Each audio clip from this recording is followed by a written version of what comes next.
So yan mga ka-Team Agravian, nandito tayo ngayon sa LA Gym, Gymnasium. Kumbaga ito ang pinakaunang gym ko noong nagiging head coach ako. Kasi dumating ako dito year 2000. Pero ito isa sa mga una ko na mga boksingero na hinawakan ko.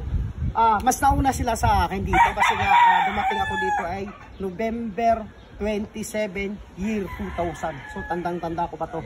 So ngayon, itong gym na ito, kumbaga napaka-memorable to sa akin, lalo na sa career ko kasi dito nahubog yung pagka-coach ko talaga. At saka ito naman ito kasi si Dungduin, ang papa nito ay Black American. Sundalo.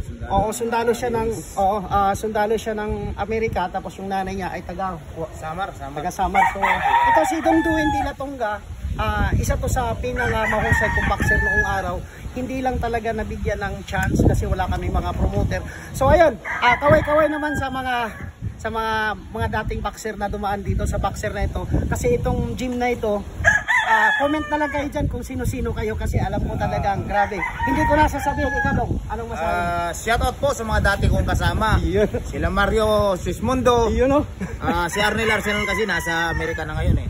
Si Dudy Agario, si Otolmo. At si Johnny Bantilan. Ayan. At sila Baron. Dito rin dati yan. So si Manny Arsenal nga, nasa abroad na ngayon. So basta alam nyo na kung sino kayo. Shoutout po sa inyo. Saan man kayo naroon ngayon. Shoutout po sa inyo. Shoutout po. Kasi alam mo, itong boxer ko na ito, ang pagitan namin, isang taon lang talaga ang pagitan namin. Kasi noong araw kasi, ako ang isa sa pinakabatang coach dito sa Pilipinas. Kasi nagkaroon ito ng laban na isa ko rin boxer magkasama. Yun yung hindi ko makakalimutan.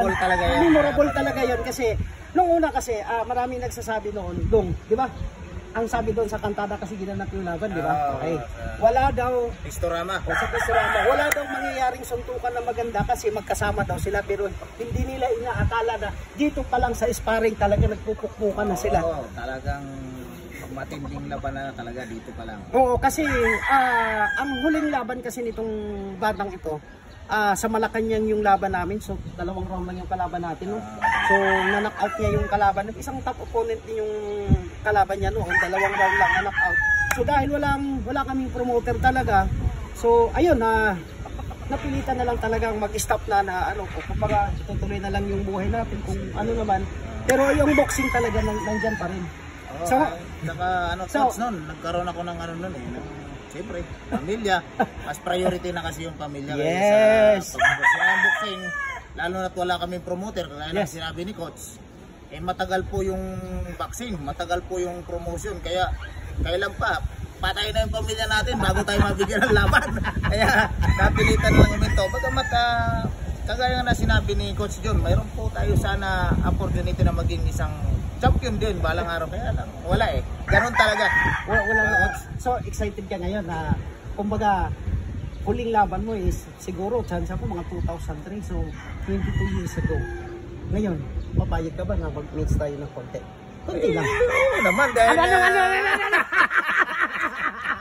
kasi alam mo ako sobrang ngayon lang ulit tayo nagkita sobrang saya ko, sobrang saya ko kasi itong si Dudungduin, kumbaga ang trabaho niya ngayon isa tong traffic enforcer ng Maynila. So mabuhay ka, sir. Thank you po. Thank you. Saludo. Kasi alam kong kumbaga yung trabaho mo talagang lumaban ka ng patas. Talagang hindi ka nagpadala. Alam mo naman pag isang traffic enforcer ka, lalo na sa Maynila, talagang alam mo maraming tentasyon dyan. Sa nakikita ko, sa tagal mo na sa trabaho mo, saludo pa rin ako dahil wala akong nakita na talagang may nagbago sa iyo. Ayun, wapong lalaki. Pero yung sa pamumuhay mo, alam mo na, doon mo lang makikita kung talagang gumagawa ka ng hindi maganda. Kaya saludo, sir. Yun. Tayo? Okay, so mas sinasabi nga, tayo patas. So alam niyo na. Ang daming mayor na pinagdaanan mo dyan. Irap, Isko, ngayon si Acuña ngayon. So ngayon kung sino man yung mananalo dyan, so nandyan ka pa rin. So, sana mayawan Diyos, sana manatili tayo dyan at I hope naman na Dong, sa kabutihan mo. Pero congrats pala, nakita mo yung nanay mo. Napaluha Ay, ko. oo. Napaluha ko. Napaluha ko doon. Grabe ang ano talaga. Amaki mo sa loob ng 49 years. Siguro mga 1 month ago. Nakita mo nanay mo? Yes, nakita ko nanay mo. Kaya yun ang talagang itong 2025. Malaking ipinagpapasalamat ko at malaking biyayang dumating sa buhay ko. Dahil nakita ko yung taong nagsilang sa akin sa ibabaw ng mundong ito. Kaya, after 49 years. Kaya nga yung napanood ko yung... Pinakamimithi kong makita siya talagang dumating na. Kaya nga, congrats. Kasi ako ngayon, hanggang ngayon, hinahanap ko pa rin yung tatay ko. Hindi ko alam kung buhay pa ba yung tatay ko o patay. Kasi alam mo na siya, sa 75 years old na siya ngayon.